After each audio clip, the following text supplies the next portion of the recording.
Hello and welcome to CIS 20. This is Access for Windows 1, our introductory course to Microsoft Access here at Shasta College. So welcome. My name is Jeff. I will be your instructor for the course. And for this video, I'm just going to walk through some of the basic things that you'll need to know for the course and go over kind of what to expect and, a few things like that. So obviously you found the video, so great. If you are not familiar, you'll see a little video link down here called Adjusting Video Quality on YouTube. If you are not familiar with doing that, pause this video or go ahead and click on this link and go and check that out really quickly to be able to adjust the gear so you can get 1080p video because the text should be nice and clean.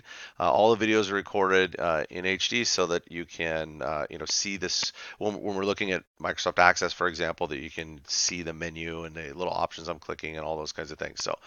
So anyway, so that's a little hint there. So make sure you check that out if you're not sure how to adjust the quality on YouTube. All right. So really quickly, let's take a look at one huge thing over here in color. All right. So this is a Microsoft Access course.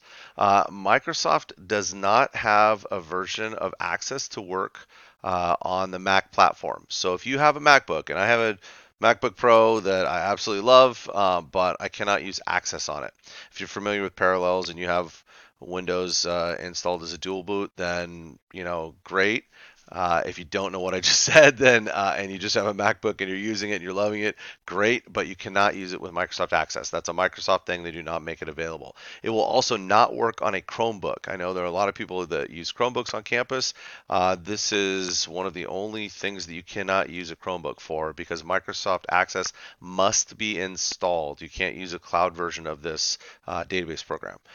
So I'm mentioning that now because it always comes up, and I always have a couple of students that say, "Wait, I have this new MacBook," or "Wait, I just got this Chromebook and it's awesome." And yes, they are awesome, but you can't use them for Microsoft Access. So your options. That you have, maybe you've got another Windows-based PC around your house, or that maybe you can borrow for the course. Borrow someone's laptop or whatever. There are also computers on campus, in the 700 building on the main campus, and then the other satellite campuses. I know I've been to the labs in Tehama County. They have Office 2016 installed there as well. So also the main library on campus has 2016, but it seems like I see most people rolling over to the 700 building on the main campus because there are tutors in there as well. So it's a nice. If you've never been over there, go check it out. It's pretty nice. There are tutors in there for all sorts of different subjects and for all sorts of different classes. But and then the computers are in there. It's a great building, great tools for you. So anyway, so check it out. So I had to mention that really quickly just so you see that up front. All right. Also, let's go ahead and kind of continue down this list. We are obviously this is just the first half of the semester. If you'll notice in the catalog, we have CIS 20 for the first half, CIS 21, which is the Access for Windows 2 course, that is the second half. We only offer it in the spring, but anyway, so that's available to you. But let's talk about how to get a hold of me. You'll notice the phone number that's in here. This particular phone number, that is my office number. And you notice this little note about contacting by email. What I mean by that is if you call my office number and I don't pick up the phone and actually talk to you, you can leave a voicemail. That's great, but I don't check my voicemails unless I'm sitting in my office. And if I'm sitting in my office and I don't answer the phone, that's because someone else is in there. So otherwise, I'm in my office during those times, and I'm in my office lots of times during the week too. But the best way to get a hold of me is actually I put email. The actual best way is through Inbox and Canvas. And if you're not familiar with using that, let me drag this over here real quick. When you're in Canvas and you see the little green ribbon over here, Inbox in here, and then you choose the course and how to email me and all that stuff, and it sends it. That's actually the best way for this course because you can send access attachments there. If you send an actual email, most email programs will block Microsoft Access files, and so I won't get any kind of attachment from you.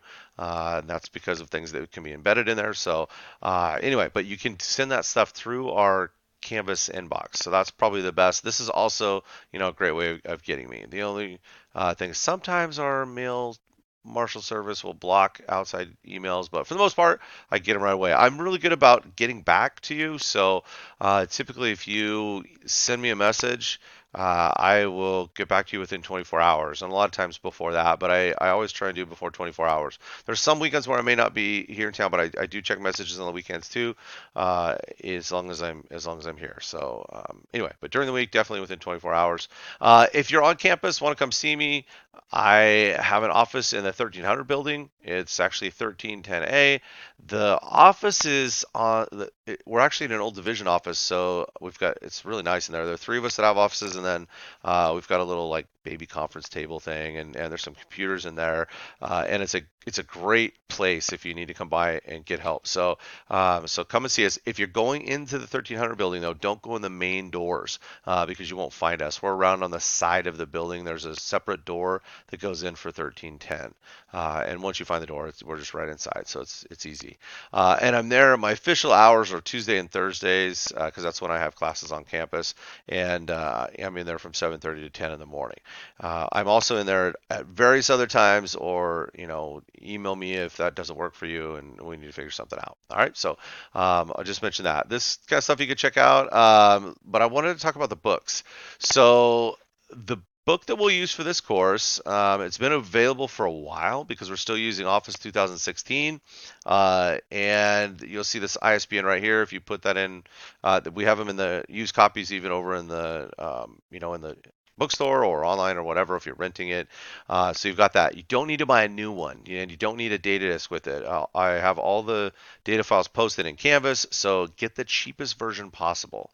If you can rent it for cheap, whatever. If you plan to keep your books, and try and find a good used copy, but you should be able to find a cheap version of this book out there. If you plan to take the next level course, which is CIS 21, that's offered in the spring, then buy this book instead. It's this ISBN number because this particular book contains the chapters we'll use for this course for CIS 20 and for 21. So you could skip buying this book and just get this one. All right, so I'll throw that out there.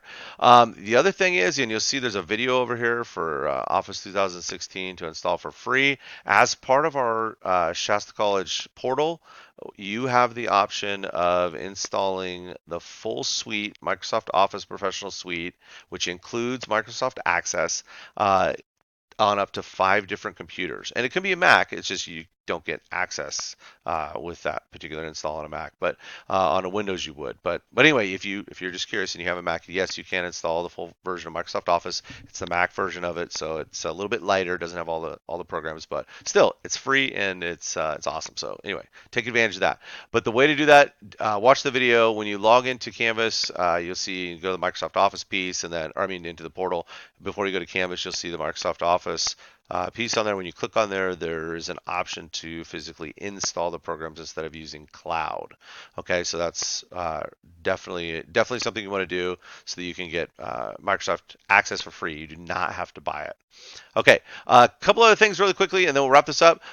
So that you'll see the syllabus here, which this is the first part of the syllabus, and then there's this little getting started. Some of the stuff that we've talked about now, but it's only about a page and a half, and it has the little things. I know some people like kind of lists of things and what to expect. I also put in a little Excel file here called the chapter schedule. This particular schedule just kind of shows the due dates, and they'll unlock as the modules unlock. You'll see those there too. And I apologize for the long message here.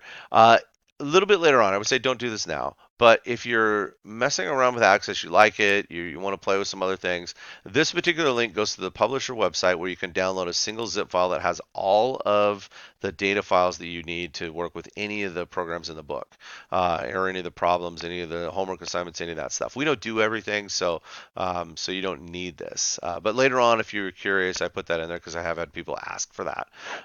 Okay, so the other thing, one last thing you'll see as you go down and you get into the modules, each week I'll have, in fact, let me just open this up real quick. Each week in the modules, you'll see I do a little video about how to, what to expect for the week, your assignments, those kinds of things.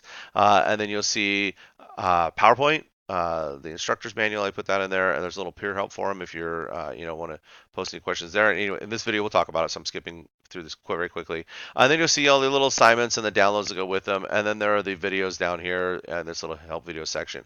Make sure you watch the videos, okay? They're important, and they usually, like this already in use there, this is something that's going to happen to you when you're setting up your files and getting going, and you'll get this error, and you'll have no idea what Microsoft is talking about. But this will help show you what to do. Okay, so make sure you watch the videos that go along with them. And this has 4 plus the introductory video thing, and I try and keep them fairly short. But this one's a little bit longer. Sorry. But each week we'll have different. Um, there'll be different ones. I think this for module 2, I think there's only 1 or 2 videos, so not too bad. But anyway, if you have any questions, please get a hold of me and let me know. Otherwise, your first kind of assignment is to get the book and to get Microsoft Office installed. Hopefully, you do not plan on using a Mac or Chromebook because you won't be able to do that. So anyway, let me know if you have any questions. Send me a message through Canvas or email. And other than that, I hope you enjoy Microsoft Access. It's kind of fun. We assume you know nothing, so it's good coming into the class because we start from scratch. Usually people have used PowerPoint and Word and maybe Excel, but nobody's ever used Access. So it's kind of fun for me to start with something from scratch. So I hope you enjoy the class and have a great semester.